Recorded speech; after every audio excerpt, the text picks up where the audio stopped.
yookaan waaqa maaliif isaan jenne ittanii gaafachuu qabdani gaaffilee akkanaa kan.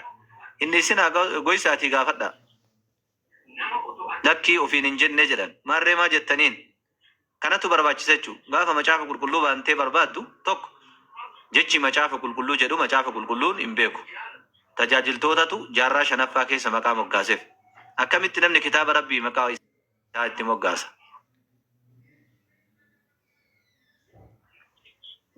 Akkamitti dhugaa ta'uu isaa ittiin beeyne? Ragaa kamiin? Yeroo kan barraa'e? Ajaja eenyutiin? Hayyama eenyutiin? Eenyu barreessaa jedhee gaafate? Paawulos ofii kiyyaa barreessee jedhe. Ofii barreessee jedhe Paawulos. Paawulos barsiisa Yesuus hedduu faallessee kitaaba hedduu barreessee jira. Hayyee kitaabileen baay'ee hafanii jiran kan fudhatamin illee jiran. Kanaafuu kitaabni maladhaa macaafa qulqulluu jedhamee haasamu kuni bu'uurri isaa eessaa akka dhufe sirri gaafachuun dirqama keessan ta'a. Jecha waaqaati jennee amanuu baay'ee rakkisa. Sababbiin kana Readers Digest yoo beekte macaafa qulqulluu kana baay'ee irraa hir'isee jira.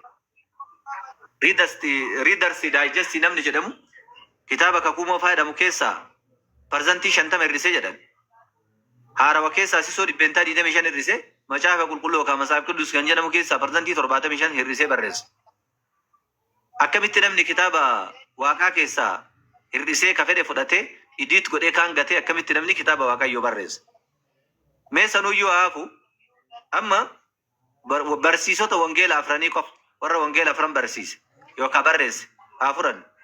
Maarqos ni jiraami, Lukaasis ni jira, Maatiyoosii fi Yohaannis wangeelonni kunneen ni jiran.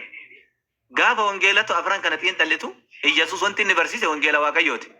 Garuu warri hadda kiristaanaa kan isaanii itti amanan kitaaba wangeela waaqayyoo sani wangeela waaqayyoo Iyyasuus barsiise sani moo wangeela Lukaasiti, wangeela Maarqositi, wangeela Yohaannisiiti, wangeela waaqayyoo barsiisuu jiraniin hedduu anaaf gaaffii guddaadha.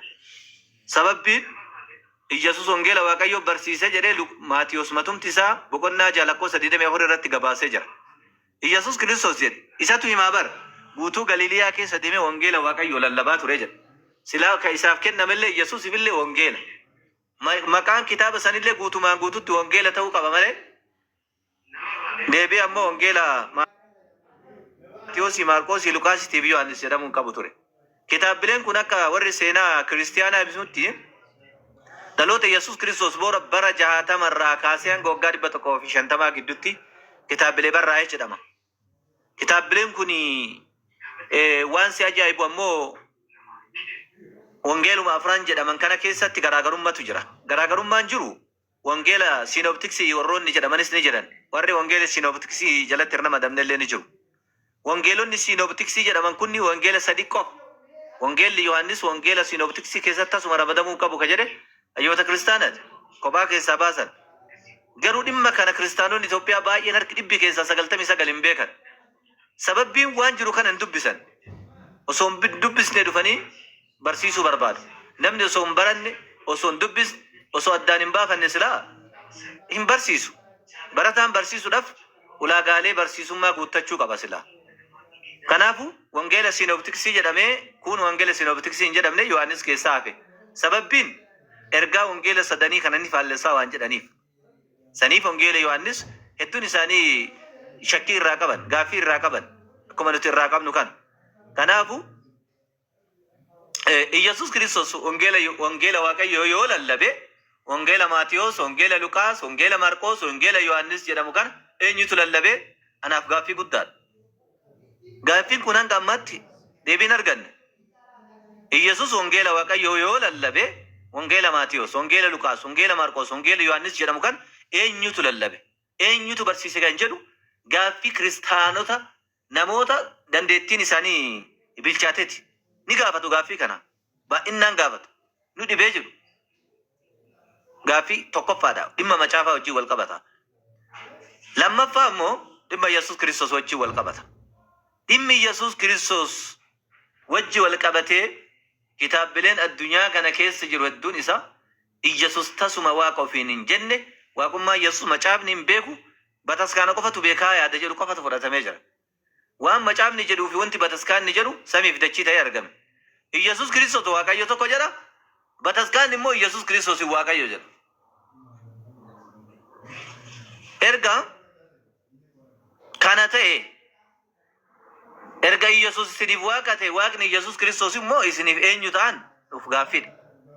Qabatama tan jabil macaafa keessa jechi keessan jechi bataskaana keessatti fi charchii keessa jecha macaafaaniif haalleessa. Sababbiin kana jechi waaqayyootiif jechi Iyyasuus Kiristoos macaafa keessatti garagara. Iyyasuus Kiristoos waaqayyo maal jedha seete? Ani waaqayyoodha, ana malee waaqayyo kan biraan jiru, kan akka kootis hin jiru jedha. Kun Isaayyaas raajichaa boqonnaa 49 lakkoofsa 6 irratti dubbatame.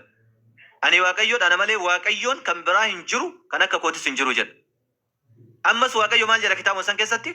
Ani isa jalqabaati, ani isa xumuraati. Ana malee waaqayyo kan biraan jiru, kan akka kootis hin jiru jedha. Ammallee quraanuma keessatti akkuma kanatti rabbi dubbate subhaanahu wa ta'ala. Huwa al-awwal wal akhir wal zahir wal baatin jedha. Allah subhaanahu wa ta'ala isa jalqabaati, isa dura homaan turre, isa boodaati, isa xumuraati, booda isaallee homuu hin jiru jedha. Dubbichi kun sirriitti wal fakkaata jechuudha. Yesuus illeen Israa'el dhaga'i gooftichi waaqayyoon keenya kophaa isaatiitti gooftaadha jedhee barsiisa. Kun Maarqos 12:29. Yesuustu dubbata. Muusaalleen Oriit Zadaagim Book of Deuteronomy boqonnaa 6 lakkoofsa 4 irratti Israa'el dhaga'i gooftichi waaqayyoon keenya kophaa isaatiitti gooftaadha jedhee jecha kana barsiisa jechuudha. Waaqayyo tokkochummaa ofii isaatii ragaa bahee macaafa keessatti. Iyyasuus illee tokkochummaa waaqayyo ragaa bahee jira. Yohaannis 17:3 irratti si waaqayyo jedhee kan tokkochummaa waaqaa ragaa bahee nun Iyyasuus Kiristoos. Yohaannis 17:20 irratti illee Iyyasuus ani gara abbaa kiyyaaf abbaa keessanii gara waaqayyo kiyyaaf waaqayyo keessanii. Waaqayyo qabaa waaqayyo kiyya jedhe. Waaqayyo kiyya jedhee Iyyasuus Kiristoos dubbate. Waaqayyoon Iyyasuus sun eenyu jennaan tokkicha samii fi dachii uume kan uummata akkatti illee hin fakkaanne tokkicha sanii kan Iyyasuus Kiristoos kadhataa ture jechuudha. Iyyasuus Kiristoos wangeela Maatiyos 26:39 irraa adda isaa kanaan gombifame isa tokkicha kadhatee jedha. Wangeela Luqaas boqonnaa 6 lakkoofsa 12 irratti gaara gubbarratti ol bahee halkan guutuu waaqayyo kadhachaa bulee jedha. Iyyasuus inni nuti beeknu Iyyasuus waaqa tokkicha kadhate. Iyyasuus inni beeknu Iyyasuus nyaate. Iyyasuus inni nuti beeknu Iyyasuus beela'e. Wangeela Maatiyos boqonnaa 4 lakkoofsa 2 guyyaa 40 halkan 40 walitti dhaabee erga soomeen booddee beela'e. Iyyasuus inni nuti beeknu isa kan. Iyyasuus Kiristoos Maariyaam irraa dhalate. Iyyasuus inni beeknu ilma Maariyaam. Iyyasuus Kiristoos ammas gaara gubbarratti ol bahee waaqa tokkicha kadhate. Iyyasuus inni nuti beeknu isa kan. Iyyasuus ammallee kan ergameef bani Israa'eliitiif. Iyyasuus inni nuti beeknu kan Qur'aanni illee bani Israa'eliif ergame jedha. Wangeela Maatiyos 15:24 ani kan ergameef Israa'el qofaaf jedha. Iyyasuus inni beeknu kan Israa'eliif ergame. Ka ofii kiyyaa ani Israa'eliif ergame jedhee dubbate san. Iyyasuus inni beeknu isa kana kan Israa'eliif ergame. Ka isin beektanoo isa kam? Iyyasuus Kiristoos isa rafuu san. Iyyasuus isin beeknu kana karaaf. Wangeela Luqaas boqonnaa 8 lakkoofsa 25 hawaariyyoota isaa wajjin doonii yaabbatee osoo deemu dooniin raafamte. Iyyasuus garuu rafee ture. Iyyasuus si yaachisu kai jedhaniin garuu inni rafa. Iyyasuus inni beeknu karafuu san. Karaffisi ammoo isa Israa'eliin eegu kamatama mugu seera faarfannaa kitaaba faarfannaa boqonnaa 121 lakkoofsa 4 inni Israa'eliin eegu matuma hin rafu hin mugu jedha. Waaqayyo hin rafu hin mugu jedha. Quraanni kennallee laa ta'khudhu husnatu walaa nawm. Inni hin rafu mugaatti illee isa hin qabdu jedha. Rabbiin yookaan waaqayyo tokkichi kan hin rafne san kan Iyyasuus illee raffise. Iyyasuus illee karaffise. Iyyasuus illee karaffise waaqayyo san. Iyyasuusin nuti beeknu Iyyasuus rafe.